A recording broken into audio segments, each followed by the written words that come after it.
Welcome to another episode of Investor Lifestyle Jamaica. Today we'll be meeting an influencer in Jamaica's agriculture sector. This gentleman has mentored thousands of youth in the business of agriculture. His name is Mr. Codrick Farquharson. Please remember to share, comment, like, and subscribe. Stay blessed. One love, my people.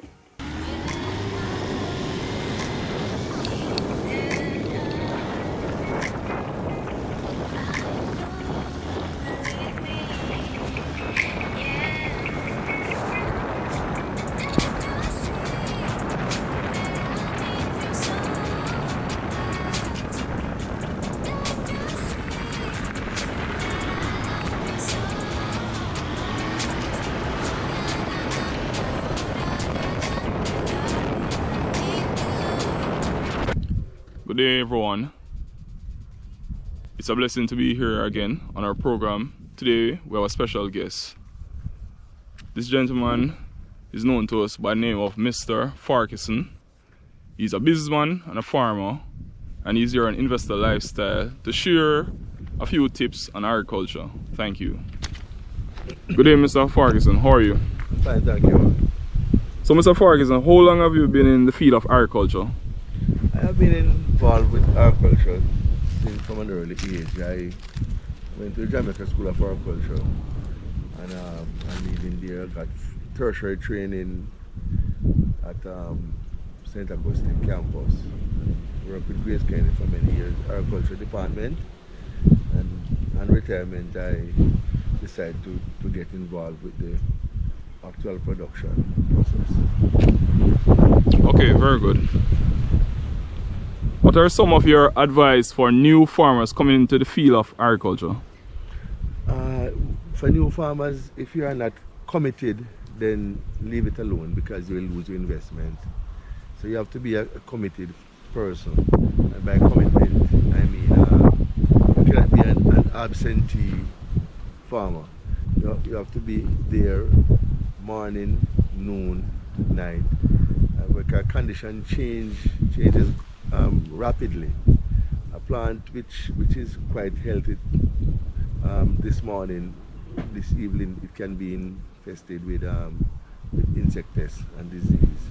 And if you are to spray, you cannot delay it. You have to do it immediately.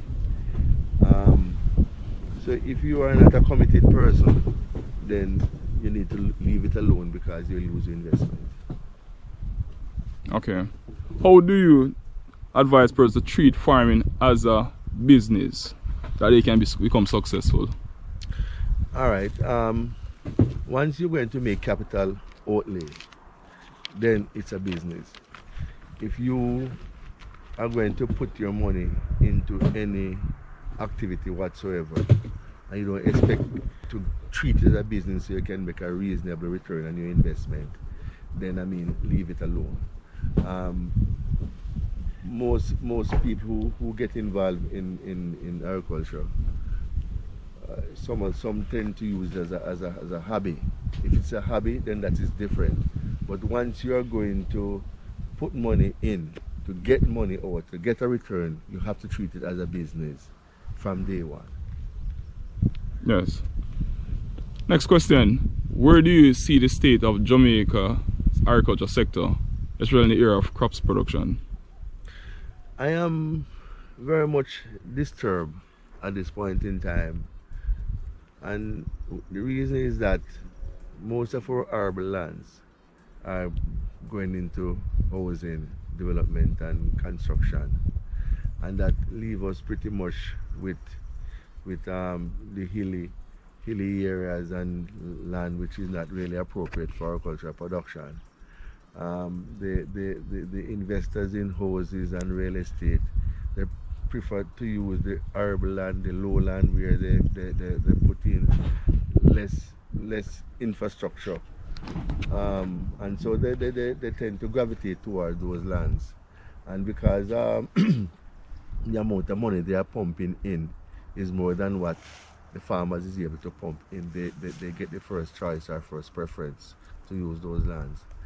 Until we take a grasp on that and decide not to give our arable lands to people who are involved in construction, then we're going to start to get a diminishing production and productivity in agriculture.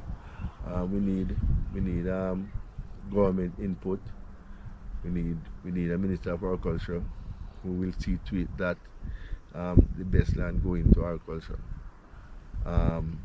We need also to train young minds in agriculture and to get them involved from an early stage and see it as a viable business which they can make a decent living from.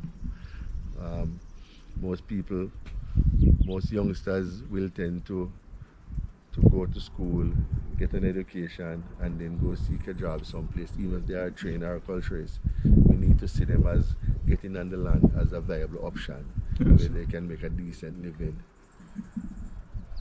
That's true. And so that puts a dent on in terms of Jamaica's food security and nutrient security along the way still. And the thing is, what I've observed is that a lot of young persons, they more choose the 9-to-5 route still. And you can't wrong them still in terms of doing the farming because of maybe low mechanization and technology and research in the area. So Farquharson, finally, I want to give you some credit there because I know that you have mentored a lot of young persons in your life in agriculture, and I am one of those persons. So I'm asking you about even coaching consultation for persons in agriculture, where persons can find you still, and anything you want to share on mentorship in agriculture business. Definitely, I was fortunate enough to work with Grace Kennedy in the agriculture department, and so I started to mentor youngsters in that field from an early age after leaving university. We used to go out in the field and really train farmers, train young minds. Not only young farmers, but all farmers.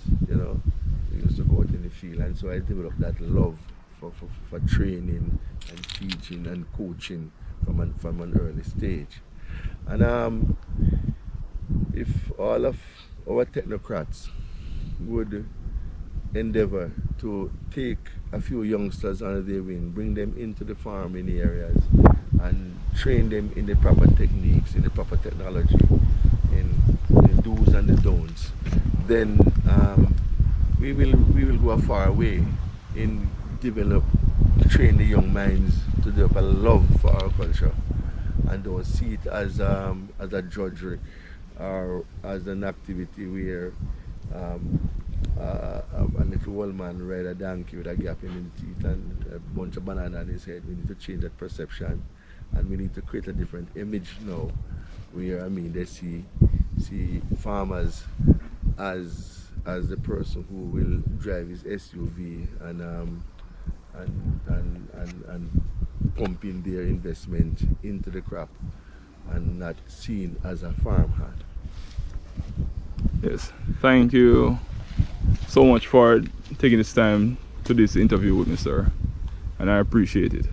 Thank you very much, my brother. Yes. Anytime. Thanks.